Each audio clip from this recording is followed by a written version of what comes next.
Hello everybody, we are the Legion of Boom and we're back with LOBcast Wrestling, the fortnightly wrestling podcast that is unscripted, unedited and unprofessional. Well, before we get into our wrestling talk, I am of course the voice of reason, Dave Stevens, and I'm joined by the man of 1,000 folds, my origamical tag team partner, Lee Hazel. Hello? Origamical? Yeah, I made that. Man of 1,000 folds, that sounds filthy. Yeah. only if you infer it to be filthy, Lee. Yeah, well, when it comes out of your mouth, Dave, I can never be sure. It's true. Right. Well, so we're going to talk about some wrestling. We're going to talk about Clash in Paris. Mm-hmm. Yeah, and I'm just going to say now, I weren't too impressed with the show, but I have been impressed with some of the later wrestling afterwards. But we're going to get into all that and more because we're going to have drinks. WrestlePalooza, All Out previewing. Yeah, we'll have a chat about AJ Lee returning. Yeah, all that sort of stuff. So stick around, but we're going to have some drinks. Yes, it's my turn for drinks. I'm very nervous because the things you were saying before this, Dave. Right, I'm going to say you apologised immediately to me. Well, Ness didn't get the beer for me this time. This is all me. So it's nothing exotic. It's not a great drink. It's not beer either. Right? Don't worry. I think. Don't worry. I know what it is. Right, so I'm going to give you some preamble, right? So basically, I was in the local Tesco, the little Tesco around mine. I was just getting some milk and bits and that. I thought I'll look in the fridge to see if there's got some beer in there. Of course, look in the fridge and there's nothing exotic or fancy or new in Tesco, is there? I thought, fuck this, I'll try tomorrow somewhere else. So when I picked the milk up, I turned round and just sitting there on this shelf was a reduced section. Oh, and that's what I wanted to hear. No, seriously, right? Now, don't get me... No, I mean, I only saved about £2, right? But, so, I didn't get this because it was cheap. I'm going to say that. But I saw it, I pissed myself laughing. So I just had to get it, right? So what I'm going to do is I'm going to hand you this bag. Yes. Because you haven't seen what's in there. I have not seen what's in there. My dad has seen what's in there, and he laughed his arse off. So now this, I wouldn't expect to see this in a shitty off license, let alone Tesco. So I'm going to hand you this. And for the audio listeners, I want you to describe what you see. Right. And then I have taken a photo of this before I came around, so I can post it on the socials. Yep. So if you want to see what Lee is about to open... head over to like X or Blue Sky or Instagram at LOB Wrestling, and there will be a picture there. And if I can put it somewhere on the YouTube in a pinned comment or something, I'll try and do that as well on the community thing. But I'm going to hand you this. Bear in mind, it's not an exotic drink. Yeah. It's quite bland. You said the thing that really sort of like caught my attention was the fact that apparently I need to unwrap it. Yeah, just open it and describe what you are beholden when I hand you this bag. Firstly, it's an Iceland bag. I got it from Tesco. It's wrapped up in Just pull duct tape. Just pull it out. The fuck? Strongbow? But say what you see, Lee. Say what you see. I see a 4-pack of Strongbow, and the only pack part of it, the only packaging element, is that someone has taped it together using duct tape. It's like they just. It's not even done very well, is it? and oh, let me get this bag out of the way so we're not deafening people. Look, it's even got the little yellow sticker on it and all. Now, so what's happened is that like they've just got 4 cans of Strongbow and just wrapped a load of tape around them. I want to say, right, okay, so you told me I needed scissors and I didn't bother getting scissors. Whoever done that woke up on the wrong side of the bed that morning and chose violence. Like, honestly. That's exactly what that is. Well, I got my keys, so we could probably... I'll start working on this. Right. I mean, I don't think... That's like the Enigma code you're working on there. Awful, isn't it? It's so bad. Like, look how much tape they've put on that it. That is the Chinese finger trap of beer containers. Oh, mate, it's just all... So, I mean, that's why I'm just going to get scissors. I got it, I've done it. I've done it.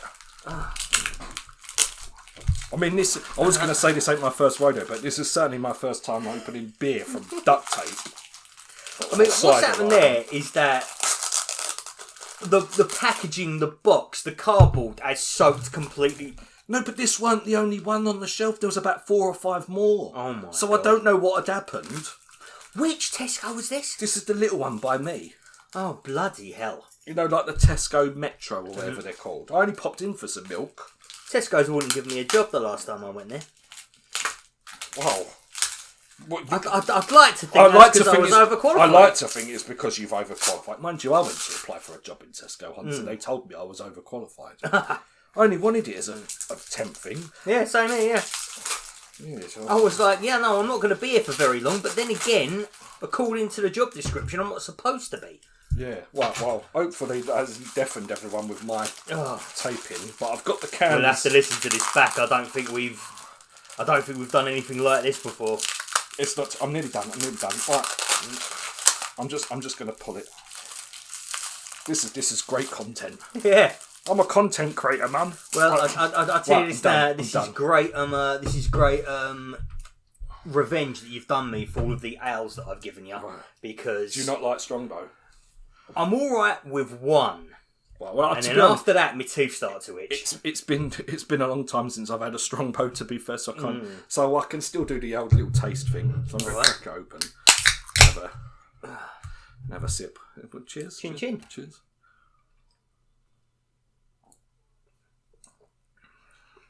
That is quite nice and fresh and refreshing. Yeah. The first one always is. Well, that's 6 minutes of your life you're never going to get back, you lot. So, oh my God, we're 6 minutes into the show. So, right, should we talk about some wrestling? I could probably make that into a video in itself. God. Right, let's talk about do you know what? wrestling. I'd love to see how much that would tank the channel. Oh, well, as long as you listen to 30 seconds, I don't care. Right. Right, should we talk about... Let's talk about Clash in Paris then, shall we? A show that apparently, and this is odd for me, I was a bit higher on than you were. Oh, I thought it was crap. Did you think it was crap? Oh, it was crap. Okay, so let's talk about the first match. Well, okay, what? Well, I didn't enjoy it, but I'm gonna give it a fair review because I mean, it wasn't the worst wrestling. I just didn't enjoy it. I was just like, what? Why do I care? Yeah, I think that's the problem with it. Some of the matches were half decent matches. It's just I didn't care. Yeah.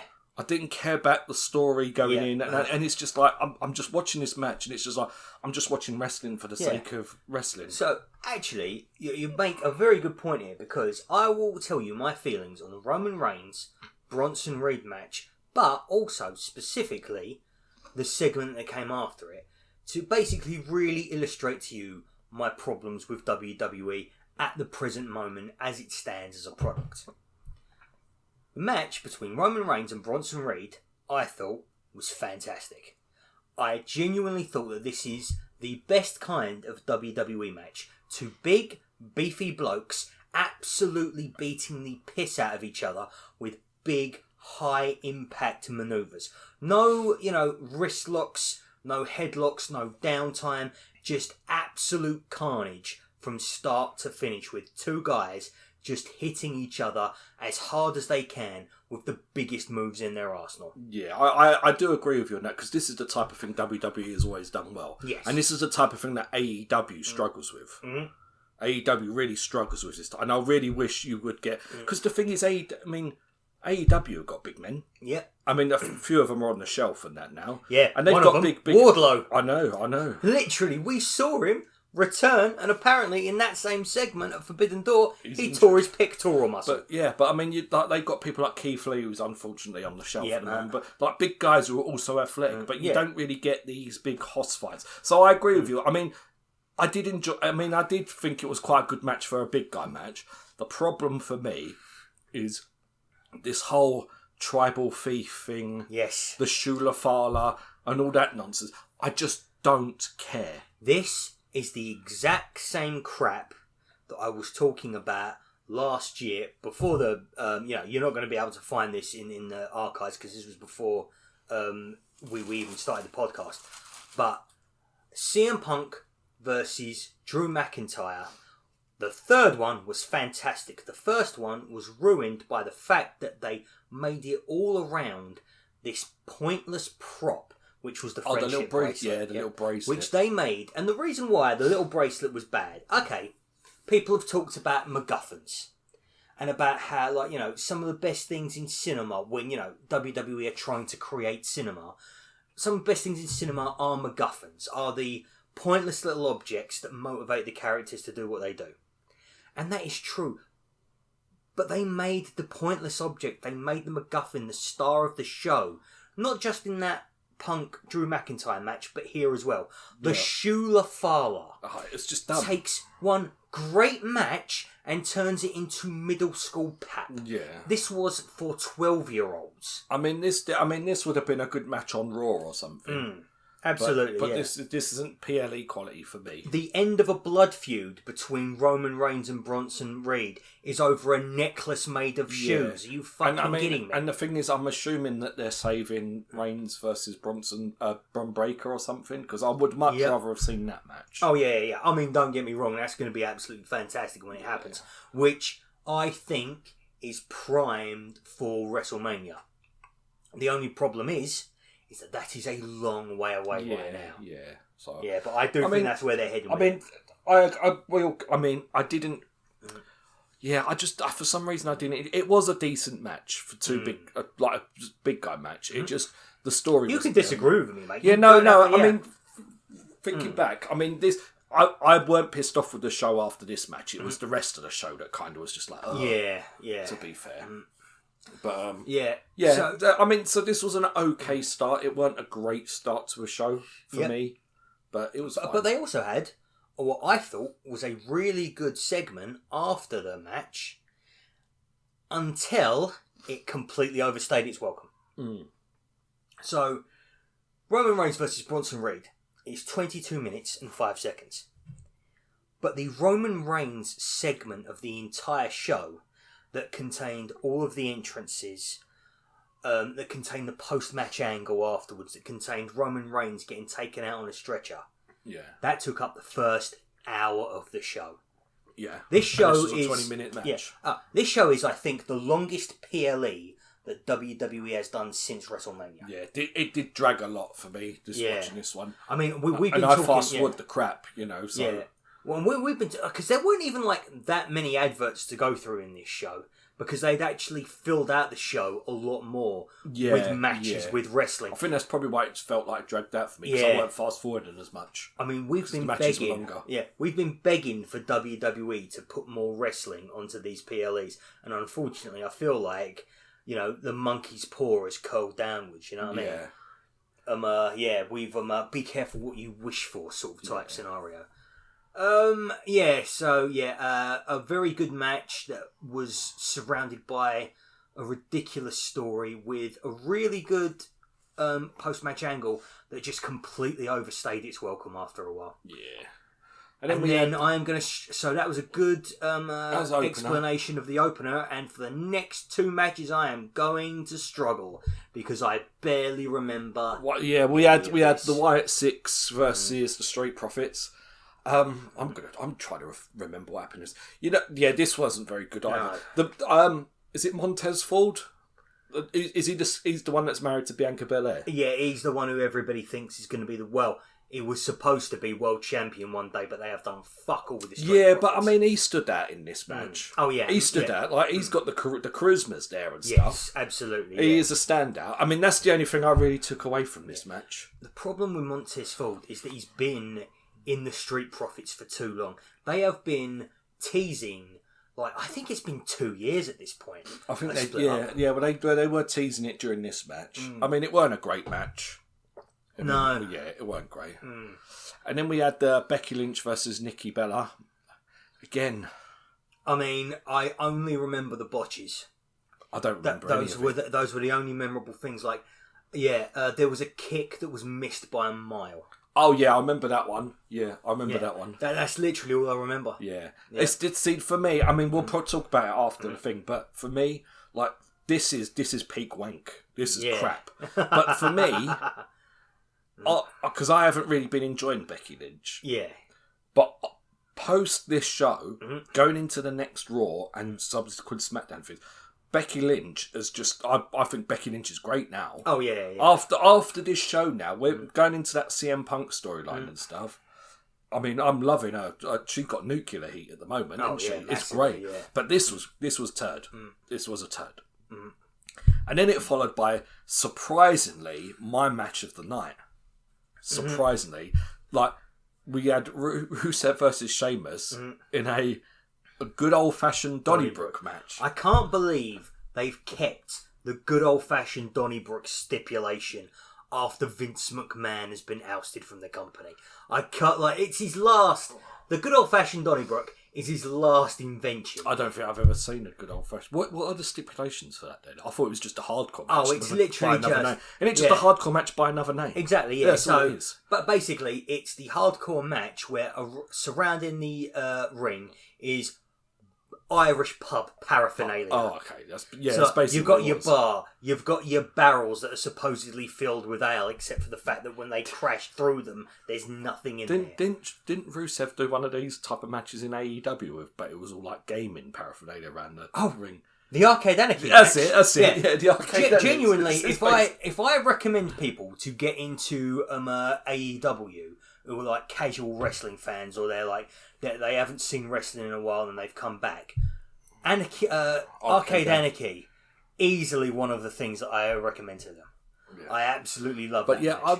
So this match, I mean, like, so this is a weird one because this didn't have no story. I didn't care about it. Like this. There is. It does. Like. Oh no, they got a story. I'm just reiterating the fact that it's a shit story, and I don't care. I haven't cared about because they've been beating each other up for weeks. Yeah, I have not gave a shit whatsoever. Like it was one of those boring things on like what were they on Raw and Raw are they on SmackDown? Aren't they? Yeah. Yeah, it's like one of the most boring things. Like, but then they come out with this match, and this was like the best thing on the show. Yeah, and let us not we'd be remiss to forget the fact that the French audience is maybe the best wrestling audience in the world right now. Like the French crowd. They were a good crowd. They literally react to absolutely everything. They were chanting every single time there was a near fall. It was 1, 2, sacre bleu, which I thought was absolutely fantastic. Yeah, they did. The first 3 times they did it, and then they continued it throughout the entire show, and I got a little bit bored of it by the end. And also, did you hear one of the things they were chanting was, "We ain't got no more money left," because the ticket prices were so extortionate. Yeah. Oh dear. Mm-hmm. No, good match. Good 20 minutes. Good stuff. This was good fun. Yeah. Shame about the next one. Well, just to actually talk about the match rather than the crowd myself. Yeah. What, the Donnybrook? Yeah, the Donnybrook. Really good match, but the props they were using, there was a fucking Prime bottle being used at one point and stuff like that, and I'm just like... I liked it when he tipped the bar over and threw him through the bar. Oh yeah, it was or really jumped good, off the back, like did the jumping off the barrels through a table. Oh yeah, that was really good. Yeah, although I do remember there was a point where Rusev threw Sheamus behind the bar. I really thought that was a good opportunity for Sheamus to like dive over the bar or like really keep up his momentum, keep up the offense. But then he just sort of like turned around, kind of slowly walked away from the bar with a dazed look in his face. Yeah, and I was like, I think you're misjudging the athleticism of Sheamus. Yeah. It was, oh no, this is a setup for Sheamus to leap over the bar and get back at him again. But I was just like, oh, that setup is so blatantly obvious.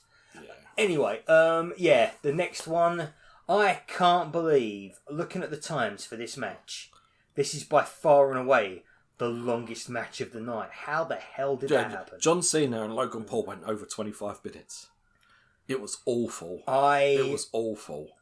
Do you know what? I can't even say it was awful because I think I remember watching this match and just not being able to keep my eyes on the screen. It kept going to my phone. Yeah, it was crap. This was shit. Logan Paul is not very good. No, he is not. This was a complete waste of John Cena's final year. Yeah. And what got, because we're going to talk about, because I do want to talk about the following SmackDown. Like, John Cena can go from this to the match he had with Sami Zayn. Because it's against Sami Zayn, not against Logan fucking Paul. I will go into that in a later conversation.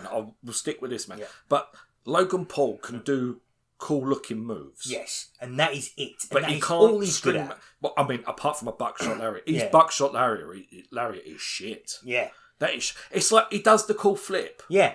The Stops. flip is the only thing about that move that is better than Hangman Page, and people go nuts. No, but the thing, it. yeah, but see, when he flips, he lands on his feet, and then he stops. And then does a clothesline. It's not like a continuous flowing move. Yeah. Hangman Page, like, his flip ain't as pretty, but he flips and the momentum goes through. Absolutely, yeah. And also, actually looks like he fucking knocks his opponent out with that clothesline. Logan Paul's not very good. Logan Paul's opponents sell that clothesline like it's a fucking nuclear bomb. Yeah. And I mean, it's a shame because Logan, I mean, love him or hate him, I mean, I don't particularly like him. No, I don't like him either. But he does generate a lot of heat when he's a good heel character. Yeah. Like, I mean, it's easy heat because I don't think he's particularly likable anyway. Because he is a natural born dickhead. Yeah. Who has done real life incredibly dickish things. Yeah. So I mean, it's perfect for a wrestling heel. But yeah, the matches ain't there. I mean, to be fair, he went 26 minutes. This is probably the longest he's ever done. Can we it's just not good. It's just a waste of John Cena. As the wrestling community, can we stop fucking talking about how Logan Paul, one of the best wrestlers. Oh my god, he's so good for somebody to know. That narrative is dead and buried as far as he's not a good wrestler. No. He's a good sports entertainment, yeah. Yeah. He's not a good wrestler. But for him, like, no Logan Paul match should go over 10 minutes, let alone 25. Logan Paul should be featured like Goldberg. Yes. Abso-fucking-lutely. That's what Logan Paul should be featured. Like, get in, do a few cool moves and finish the match. Yeah, that's it. Abso-bloody-lutely. Jump off something big or do a fancy flip. Fly your fucking drone around the arena. Yeah. Crash it into somebody's face. That could be his finishing manoeuvre. Crashing a drone into somebody's face. See, the problem is, though, is because he can do the cool moves. He just needs to bring in that dickheadish heel character into the wrestling match. Yeah. He doesn't bring the character work into the match. The person he needs to watch isn't Hangman Adam Page. It's MJF. Yeah. He needs to bring that into his match. Or and then bust out a flip every once in a while. Or Kevin Owens or The Miz. Yeah. Like, those are the people that he should be trying to emulate. Yeah, this was crap. Yeah. And then we had the last match. Yeah. Rollins, Punk, Uso, and Knight. I enjoyed this. I thought this might be a thingy for you. It was fine. Yeah. But again, it's one of these ones. It's just convoluted nonsense. This is the this is a PLE, and you think like this is like where the things blow off. Yeah. And this is just like a mild warm up to what's now come after following Raw. Well, I'll be honest, Dave. That's kind of the secret, isn't it?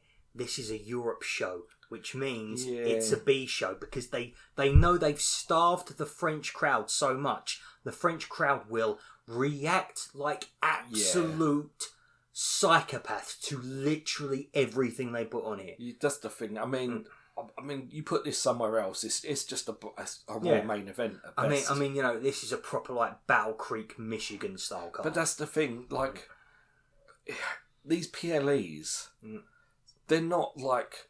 I mean, I know they're not like the pay-per-views of old. They're just glorified. They're house shows. Yeah. They're not good. I mean, I don't know what the situation is because now they're moving to an ESPN. Like, is that a subscription thing? Or is that like a pay-per-view now? They have to pay for it. Well, it's like they have to have a subscription for ESPN, don't they? So I believe that. So to get the PLEs previously, Clash in Paris being the last one, you needed a Peacock subscription, which was $17. Yeah, but I mean, up until the Netflix deal, they had everything on that, didn't they? Yeah. And the thing is that the ESPN Plus is something like 36. Yeah, which is more than double. Yeah, and that's And if you're just watching the wrestling and not the other sports, and just so it's not like they can just pay for the show. Then they have to buy a monthly subscription. Exactly. Yeah. So basically, they have to pay like a pay-per-view price to watch the show. And also, just to give you guys a little bit of context, about 36 quid is how much it took for is how much to pay for BT Sports a month, where before Netflix in the UK, that's what WWE was on. And is the primary reason why I stopped watching WWE TV, because I weren't paying that for that. So how many people are they going to stop? They're going to lose now? I don't know. I mean, the thing I've sort of noticed about WWE is that they will follow them through thick and thin. Well, the thing is, I mean, so you want to watch Raw. So this is for Americans, right? You want to, because over here we just pay Netflix and that's it. Yep. And I had Netflix anyway, so I'm not paying anything extra than what I was paying out. And I can watch everything, right? Now compare that to my AEW, which is about seven quid a month. Yeah, about £7 a month. To watch Dynamite and Collision, and then I'll pay about 15 to 20 quid. Yeah, so Forbidden Door was 15. Previously, it's been 20. I think going forward, it will be 15. Yeah, so about 15 to 20 quid, really. Yeah. Which is not as much as what they charge in America, I know that. But in America, if you want to watch WWE in its entirety right now... You need your Netflix subscription. You need Netflix. You need Peacock for SmackDown. You need cable to watch NXT. Yes. I think you need cable to watch NXT. I'm not sure. Now you'll need ESPN to watch the PLEs. Yeah. And if you want to watch stuff like the Saturday night's main events and that, what are they on? Oh God, I couldn't even tell you. I think they were on NBC, so that's cable as well. No, ABC, or is that that's? Yeah. I don't know. I'm not. ABC is ABC, NBC, Fox. Is that just network television? Yeah, that's network television. There's a couple of others as well. I think the CW is one of them as well. Yeah, but yes, but it's still. Whereas we got that on YouTube, but I'm assuming that's geo-blocked for them. Yeah. But we get the AAA shows on YouTube as well. Yeah, we get AAA on YouTube. There's one on this Saturday, on this Friday, I think. Yeah, I might check. That is the one thing that I wanted to see Death Before Dishonor so bloody badly. It was on YouTube. Yeah. It is on YouTube, but I wanted like a few hours to sit down and properly watch it. I did watch it. Yeah. I think I you know what, it's one of them ones, because there was so much wrestling again, I don't even remember half of it, to be fair. I remember, so I did watch, I really enjoyed the Sammy Guevara and Von Erich's match versus Shane Taylor Promotions, because Shane Taylor Promotions are really good. The Infantry and Shane Taylor, like, I think they should be main roster band, because they are fantastic. I know that Bandido versus Hechicero is supposed to be one of the matches of the year, so I definitely want to get. That was a good match, yeah. And I don't know if I'd go match of the year, but it was a good match. And the last thing I actually did see was QT Marshall versus that actor bloke. That was really good. I could not believe how good that was. Yeah, for a celebrity match, he was really good. I was fully expected to just fast forward through that. Yeah, I thought it was going to be like AJ, like the Boom people. I forgot what their name. The guy who comes out and goes boom, and he's like, people like him. It ain't for me. Yeah, this was way more brutal than I was expecting. That guy to be involved. He was really good. Yeah, it was a decent show. Well, there you go. You got a free review of Death Before Dishonor as well. It was on YouTube. It was good. Dave, we ain't monetising this. It's all free. That's true. I'm charging people by the minute. That's why people only listen to 30 seconds. They owe me a $5 before it gets going. Well, what else we got to talk about then? You want to talk about... So, you weren't too impressed with this particular show with Clash in Paris. Oh, yeah. But you have been a lot more enamoured. I want to talk about the state of WWE, because we let's be honest, we're more AEW fans, really. Yeah. I will admit, I don't want to be a tribalistic show, but every single week it feels like we're more and more becoming one. I'm going to admit, I prefer AEW to WWE. Yes, I do, yes. Right? But back in the day, I was a WWE guy, and WCW could suck it. Yeah. So, swings and roundabouts. But, I have to say, this Clash in Paris show was just boring for me, really. It was just like... It was missable. It was very missable. It's like, it's not a pay-per-view. But, and I've been feeling... I came out watching this show and I thought, I mean, I watch a lot of this because we do the podcast now, and I do like my wrestling, but I came out of watching this and I thought, what the fuck am I watching all this shit for? Yeah. This is it's just getting worse and worse and worse. I have been telling you for ages, I do not watch everything yeah, but WWE and AEW. Yeah, but the thing is, like, you SmackDown, I'll just put it on in the morning when I'm having me breakfast and things like that, and I'll just put, like, the NXT's really quick. I'll put it on when I, like, because normally it's on when I watch it on, like, tonight before I come round. So I'll get home, I'll put it on, have me dinner, and then I'll come round. So it's only Raw, you know, is the one I have to, like, make an effort to see and watch. I mean, I personally, when it comes to WWE's weekly television, so much of it is just put uninterrupted on YouTube the next day. Yeah. So I will just watch that. Yeah. But as I was saying, like this, I watched this and I just thought to myself, what am I doing? Like, I was very close to start doing what you're doing. And then I watched Monday Night Raw, and it weren't great, but then it ended really well. There was some good stuff on it. I felt better watching it. Yeah.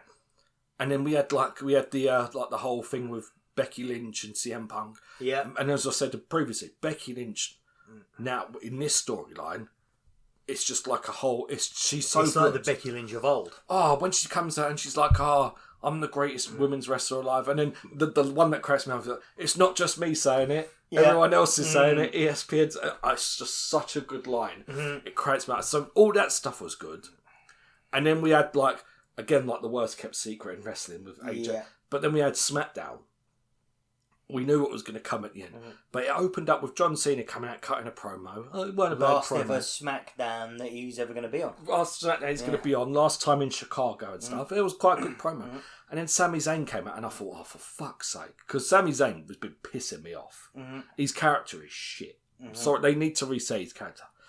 But all of a sudden we got a match. Yeah. And this was... It weren't all of a sudden. That promo between them two, that could use some cutting.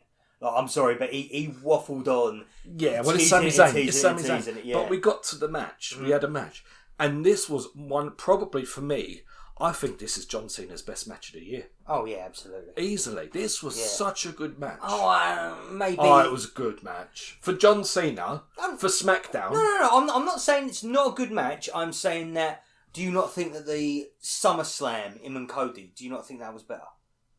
What, than this? Yeah. No, I enjoyed this more. Oh, really? Okay. I enjoyed this more. I'm still in the... Maybe it was the occasion, maybe it was the fact that it was SummerSlam. Yeah, I enjoyed this I really like this, but I still think that... Barring the TLC match earlier in the year, this is the best match on SmackDown this year.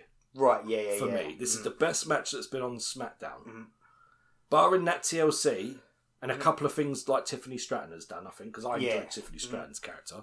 But, this was superb. This was such a good... Like, John Cena... pulling out all the finishes of all these old rivals and stuff. And I didn't even get pissed off when Brock Lesnar came down and ruined it. Yeah. Because I knew that's what was going to happen. It was so obvious that they weren't going, because it was for the title. John Cena weren't winning, but John Cena weren't going to lose to Sami Zayn, so it was obvious finish. I did really like how they kept connecting it back to the United States Open Challenge match, which for me is the period of John Cena's career that I think about most fondly. As somebody who does not have an awful lot of fondness for John Cena, that moment, that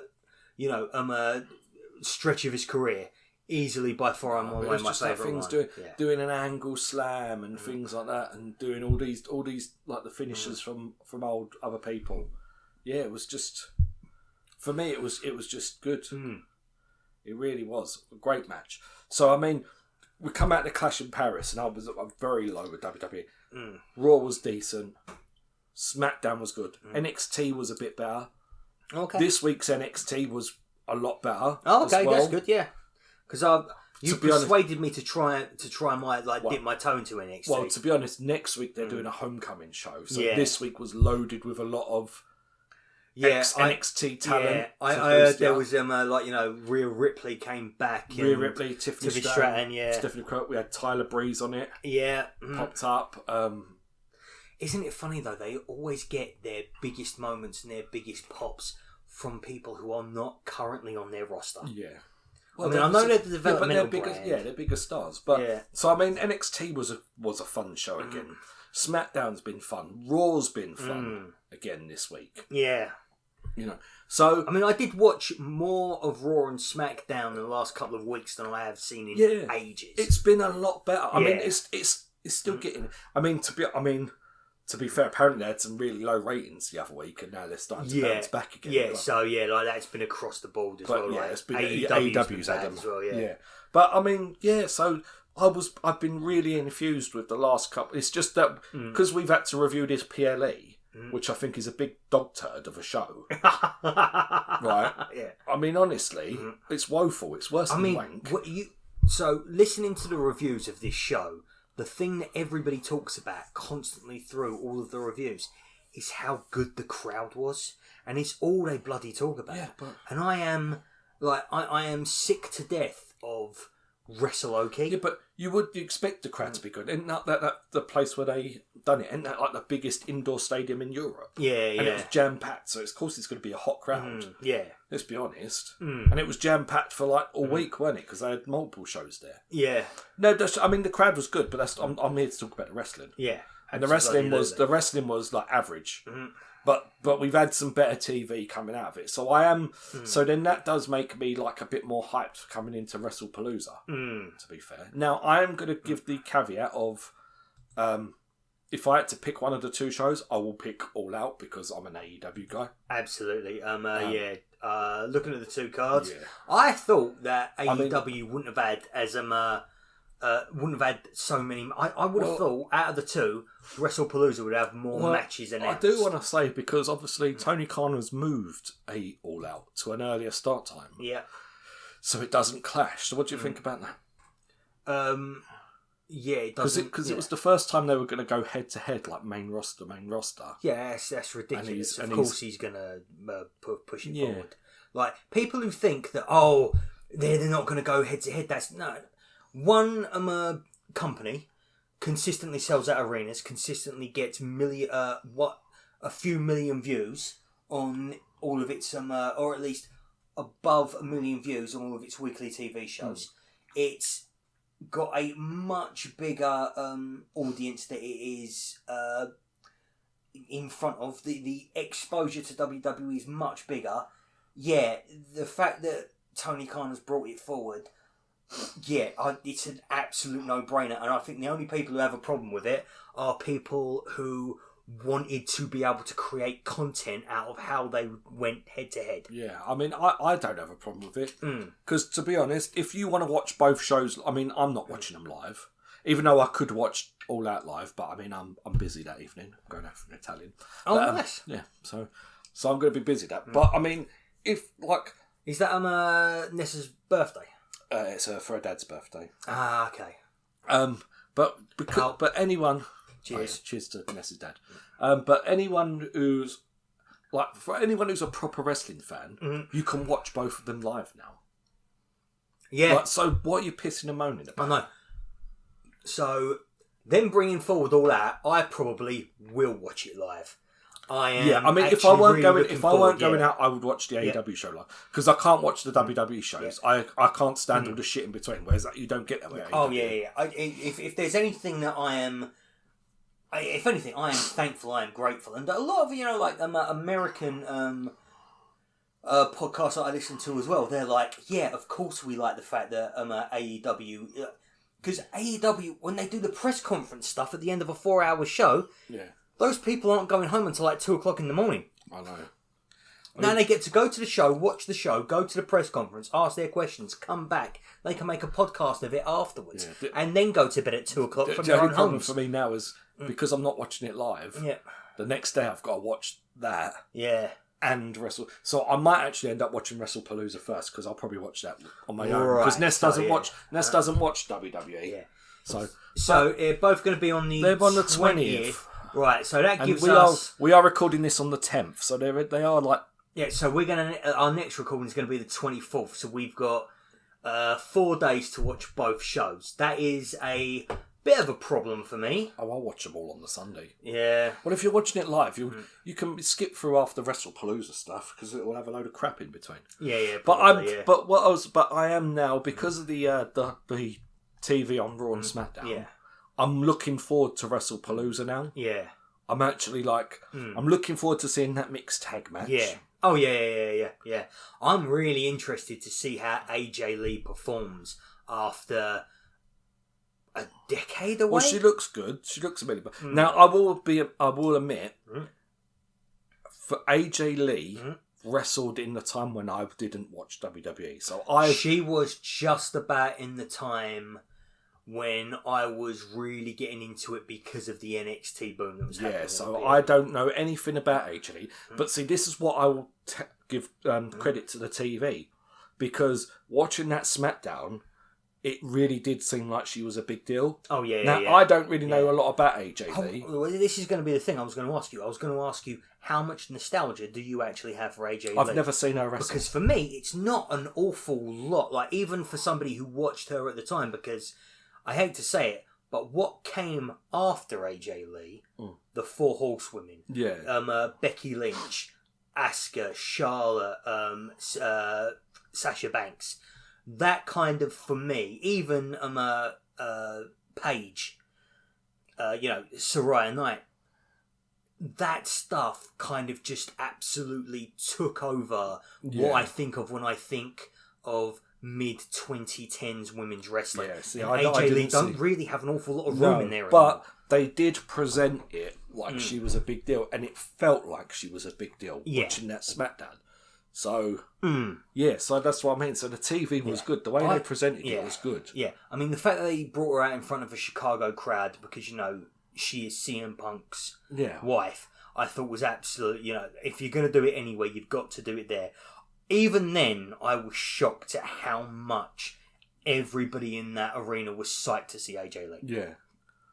But even the following Raw, she got big pops and stuff as well. So, but that's what I mean. So I'm intrigued to see that. What did she do on? She just cut a promo and she had the belt, and Becky Lynch came out and was demanding. Oh, that's when they actually So she came back on SmackDown and she did a promo on Raw. Right, yeah. Sorry, I'm conflating the two. Yeah. But I mean, a lot of that on the Raw was good because of Becky Lynch's character work, really. But yes, I mean, I'm intrigued to see that. Yeah. I'm looking forward to seeing now John Cena and Brock Lesnar. I'll be honest. The match between him and I was thinking to myself, oh, this could be really good. And then watching the match between John Cena and Logan Paul, I was like, oh, I'm not so sure about this anymore. Both John Cena and Brock Lesnar are getting up there in age, and I am a little bit like... Brock Lesnar's still a beast. He's still a beast. This has to be... I'm intrigued. I'm not saying it will be good. It might be a big turd, but I'm looking forward to seeing it. Right, yeah. That's what I'm saying. The TV has got, from being down on the TV, hating that PLE, all of a sudden now, from the last week or so of TV, now it's been like, right, I'm looking... Not only am I going to watch there's an AEW show that weekend, I am also looking forward to this WWE PLE, which is something very strange for me, because it's like, all that's on, normally I wouldn't give a shit about this. It'd be like, I'll watch it and we'll talk about it on the next thing, but I'm looking forward to it. Do you think that, because some people are saying that because this is going to be the first show on the new ESPN deal that they've got going on, that this was supposed to be like a sort of mini WrestleMania? Do you think right now, looking at these 4 matches... Right, so they've got 4 matches on the card, right? Yeah. So we've just talked about John Cena, Brock Lesnar, the mixed tag, right? Yeah. Now, there's the Usos re-teaming against Bron Breakker and... Yeah, the reuniting of the Usos, I don't give a shit about that storyline, but that might be a good match. Yeah. I did say that I want to see the Usos back together. I mean, the Usos, as far as I'm concerned, one of my absolute favourite matches that WWE have done in the last 10 years was on a SummerSlam pre-show. It was them versus the New Day. Yeah. One of the best matches that I think WWE has put on this decade. I mean, I'm not really been keen on using it, but I like Bron Breakker. Yeah. But I mean, so that's probably that might be alright. But also to top it off, now we're gonna have Io Sky versus Stephanie Vaquer. That I guarantee you match of the night. That's going to be the best match on the show. That's going to be so good. Maybe. Possibly, and I say this with AEW, AEW wrestling and in-ring is everything. That could be the best match on that weekend, AEW and WWE. It could well be. It could be, yeah. See, we're not AEW tribalists, we can. No, I like good wrestling. I like good wrestling. It just so happens that AEW does good wrestling and WWE needs a fucking caveat every single time that they do a good wrestling match, yeah. WWE is just more faff than good wrestling. Yeah. But yeah, so I'm looking forward to this show. Even, I'm not so much the USO match, but the other 3 matches, I want to see. I'll whiz through them the next day, but I will see them. So, yes, I'm looking forward to it. Should we talk about some AEW stuff then? We've talked too much WWE. Too much WWE. Oh, I need to. I'm coming out in sweats, Dave. I need to talk about some AEW. Wow. And I need to talk about Papa Khan before I. Well, I am actually looking forward to this. Apart from one match, I'm looking forward to. There's 6 matches announced as we speak. Ooh. Right. So the one I'm gonna say the one I'm not too keen on is the Hurt Syndicate versus Ricochet and the Gates of Agony. I'm not bothered. Yeah. I mean, the Hurt Syndicate have done themselves no favours in this. I really want... So, apparently, the Hurt Syndicate wanted to work with Gates of Agony, so I'm really, really hoping that they actually fucking sell in this one. Right, I'm hoping this is good. It's the one I'm least looking forward to. But the rest of the card, this is going to be... Cope and Cage versus FTR is going to be great. That's going to be fantastic. Looking forward to that. Firstly, FTR... They produce their own matches, man, and they are some of the best in the business at it. One of my favourite matches of all time is FTR versus the Briscoe brothers, double dog collar, and Adam Copeland and Christian Cage right now. Their evolution as individual characters and as the character of their partnership is just absolutely phenomenal. Yeah, I think over the few years. I think this is the one that's going to be competing with the Io Sky Stephanie Furco match for match of the weekend, possibly. Yeah, possibly. This is probably going to be the best match on this show. I think. I mean, but these two are going to give a damn. That they are going to try their hardest. Yeah. Well, so John Moxley versus Darby Allin in a coffin match. Those two are going to try their damnedest to try and steal the weekend from everybody. Yeah. They will commit acts of violence that will traumatise you so much you'll forget this weekend ever happened. This is the only good use of John Moxley, really. If John Moxley's not in a bloodbath, then I'm not too interested anymore. I mean, actually, we were watching Collision just before we started recording this, and I thought that match he had with Daniel Garcia was actually really good. Yeah, you know what? The thing is, if it was a couple of years ago when he had his first title run and that, I would have said, yeah, but I think I've just been so worn down with John Moxley and the Death Rider bullshit that when I see him in a match, I'm just like, oh, fuck's sake. Because 9 times out of 10, you know how it's going to end, and it's just like, I don't care. So, but yeah, that should be good. We've got MJF versus Mark Briscoe. That should be quite interesting. Yeah. MJF's always good. And I like Mark Briscoe. And I think I don't know how this is going to end, but I think it's going to end badly for Mark. Possibly. I think MJF is desperately trying to. The person who plays MJF, Max Fleischman, I think that's his name. Christ, I hope I ain't got that wrong. But I think he's desperately trying to regain relevancy in a world where Ospreay, Omega, and Swerve are all out. He needs to really remind people who he is. Yeah, he's going to get back up the top of that card. Yeah, absolutely. But that's going to be good. We've also got Mercedes Moné versus Riho. I mean, I don't see this is not going to be a. I'm not going to get into any of Riho's near falls because there's no fucking way. There is absolutely no fucking way. I mean, yeah. If Riho wins this, I'll be very shocked. Yeah. I mean, I'll be pleasantly shocked. Oh, yeah, I'll be pleasantly shocked. But, I mean... Yeah. I mean, actually, it would piss me off if she wins. Oh, really? Well, you've got all these other girls that have been there week in, week out, and then Riho just comes back and then... Do you know why Riho is facing Mercedes Moné on, of all shows... this show? No. Because Riho is the good luck charm whenever AEW has gone head to head with WWE. Rio has always been Rio segment has always outdrawn something that was like a big hyped up WWE thing. Really? Rio? Yeah, Rio. Right, so it's a bizarre thing. Like there was and this was YouTube or something like that. Yeah. But there was a YouTube, a show that they put on YouTube because WWE had preempted them. They had like done one of their first bits of counter programming, and Riho's segment got more views than Brock Lesnar's segment at the time. Oh, wow. And yeah, like she was on all of the Wednesday Night Wars and stuff like that. Oh, okay. She did really well in the ratings on them, and yeah, like they cite her as one of the reasons why, at the time, AEW kicked NXT's ass. Yeah. I mean, I do like Riho. I'm just surprised that she's a ratings drawer. It's just it's a bizarre thing. I do not think that there is any real correlation. I just think it's just a coincidence. Yeah, it's a coincidence. It just kept happening. It's a bizarre anomaly. It should be a fun match. Yeah. And then we've also going to have... Now, I'm looking forward to this one. Yeah. Tony Storm, Jamie Hayter, Chris Statlander and Thekla in a four-way. What I'm really hoping from this one is... Another women's four-way. Yeah. Oh, yeah, the historic women's four-ways that Tony Khan is always banging on about.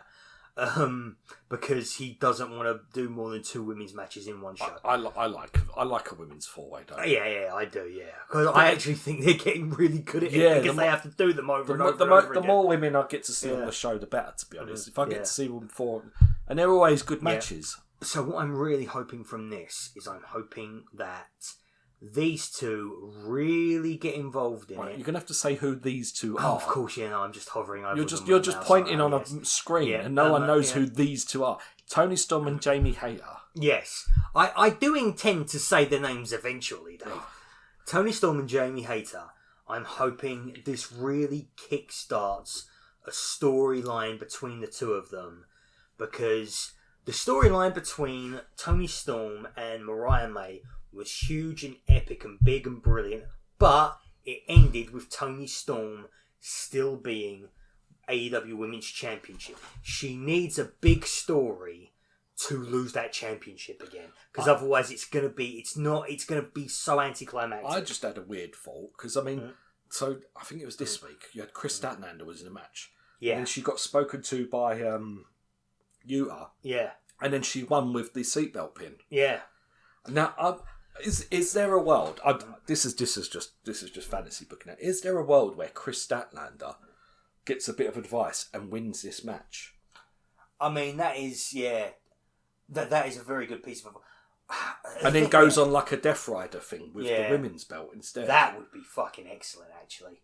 Now you've said that, because my thought about Chris Statlander being courted by the Death Riders was, I thought, you know, when they keep talking about bringing in some sort of women's tag. Yeah. I thought it was going to be her and Marina Shafir. Because Marina Shafir is such a great presence on camera, but she hasn't fucking wrestled in God knows how long. When she does do moves, they look excellent. I think she does wrestle on Ring of Honor sometimes. Oh, okay. But yeah, I pay for Ring of Honor.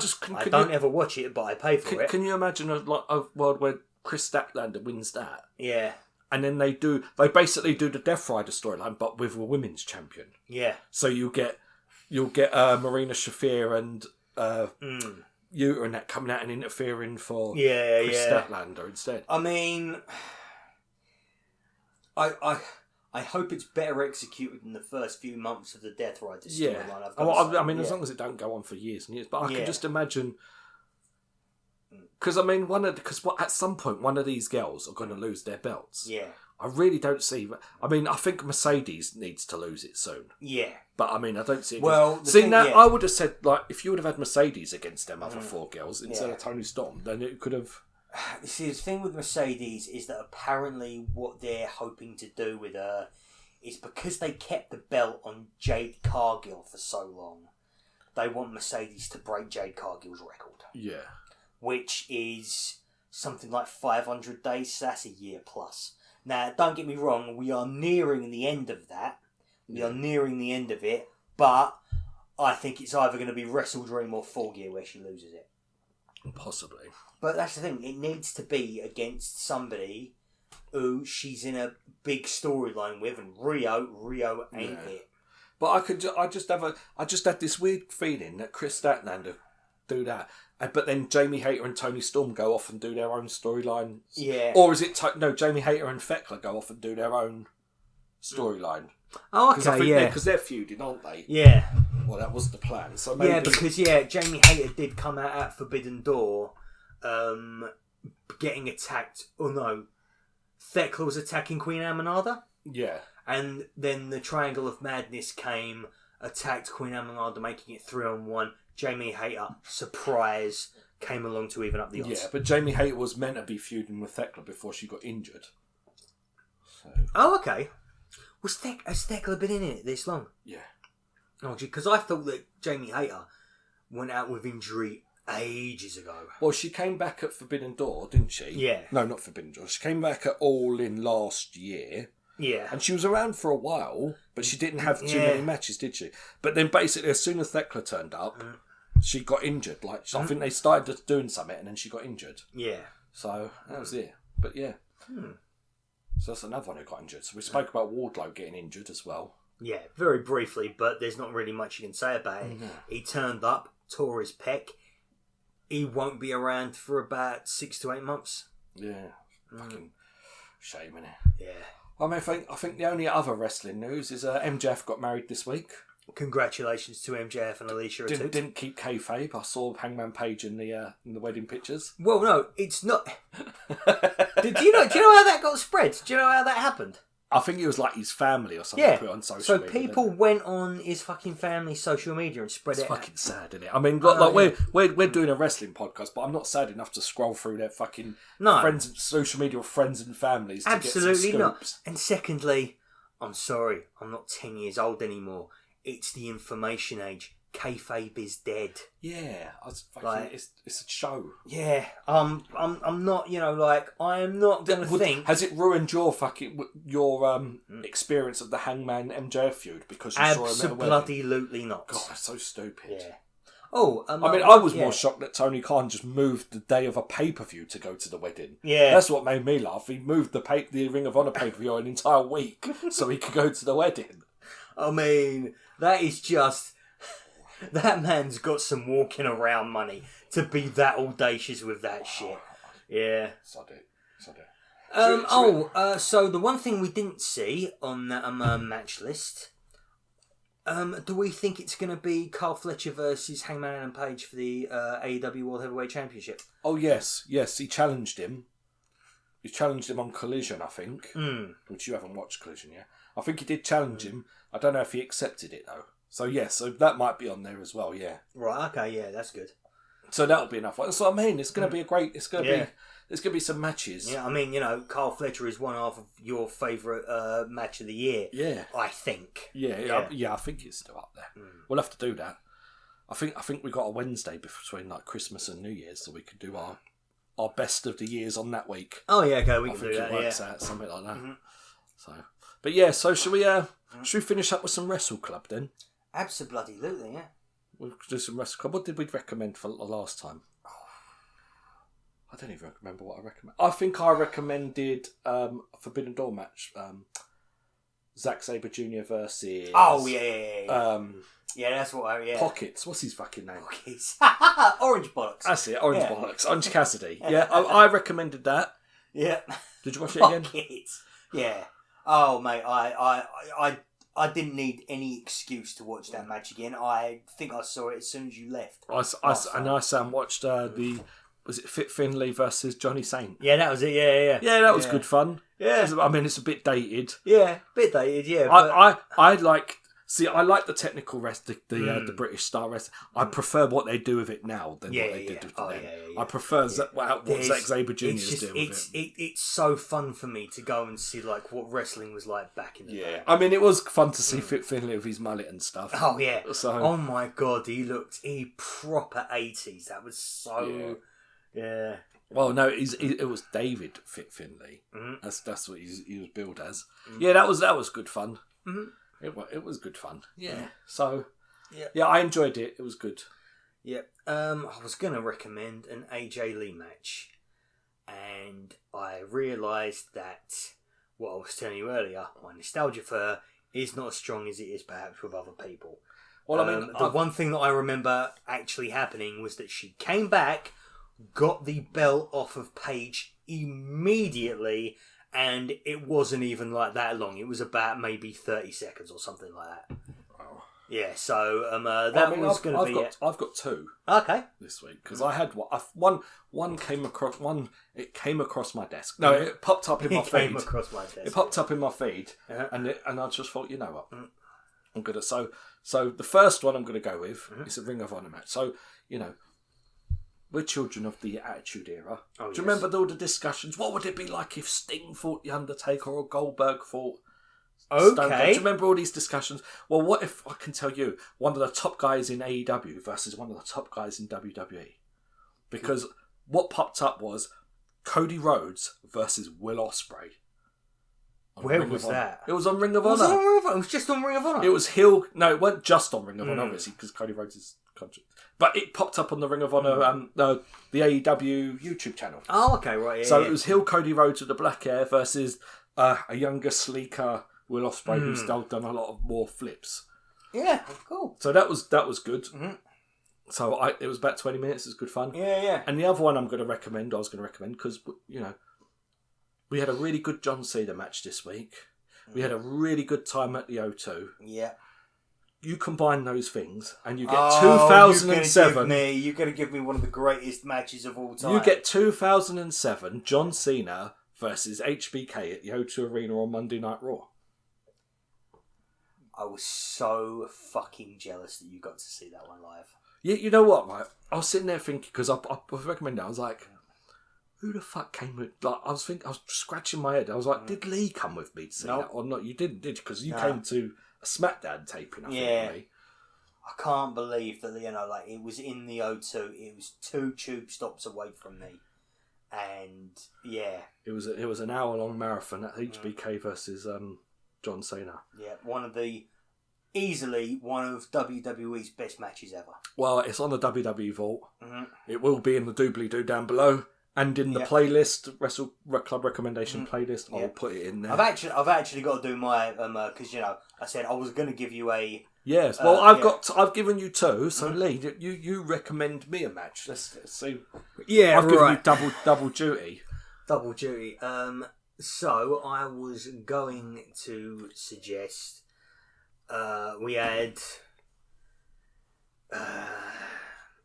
What the fuck was I going to suggest? I can't even remember it now. Oh God, they've plugged the socials. I need time. Oh, should I plug the socials? Yeah, plug the socials. See, this is where a bit of preparation comes in. Yeah. Where I like. See, I've watched both these matches this week. Like, I vet my matches before I give them to you. I make sure I'm not feeding that you was it. shit. That was it. Right. So one of the things that. Because you weren't watching wrestling at this point. It's another John Cena match. It's a John Cena. Give me a John Cena match. So, right. One of the things that I think WWE has completely wasted this year has been the interactions between John Cena and CM Punk. I'm sorry, I did not think that the reverse pipe bomb promo that I think I know what you're going to recommend to me, and I saw it on YouTube, and I thought, oh, should I watch that? So I'm hoping this is what you're going to recommend me. Keep going, Lee. I mean, it's their Chicago Money in the Bank match.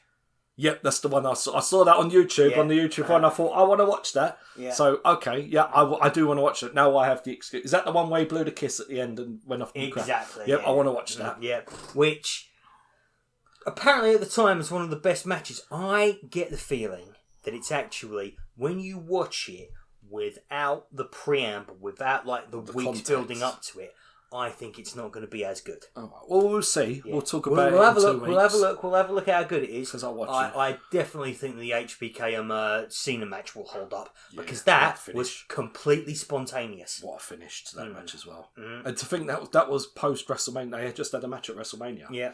And then I think they wrestled again at Backlash afterwards. Yeah, it was great. It was a great match. So jealous of you being able to see that one. Yeah, I saw that live. I was there. I'm actually on Monday Night Raw in that episode. I saw myself in the crowd. It cuts because you could see me and the boys because we were sitting next to 4 Hulk Hogans. kept trying to see myself in Forbidden Door, but the camera kept cutting off just as it was. Yeah, we was on hard cam side anyway. Yeah. So. Yeah. Well, there's 3 matches for you to watch. There we are. We're at Go 1 watch hour them. and 5 days. The links are in the doobly-doo. If you want to see the monstrosity of the beer, then check out our social media at LOB Wrestling on X, Blue Sky, what else are we on? Threads and Instagram. Yeah, check it out there. I'll probably try and post it somewhere if I can. We got a community thing on here, haven't we? We could do posts on community tabs and shit. Yeah, I believe so. Yeah, let's play with that. I'll see if I can put it there. At LOB Wrestling on all those socials. I'll put the picture of this monstrosity of the wrapped up Strongbow. Indeed. And I suppose that's it. So I think all that's left to say is fuck off.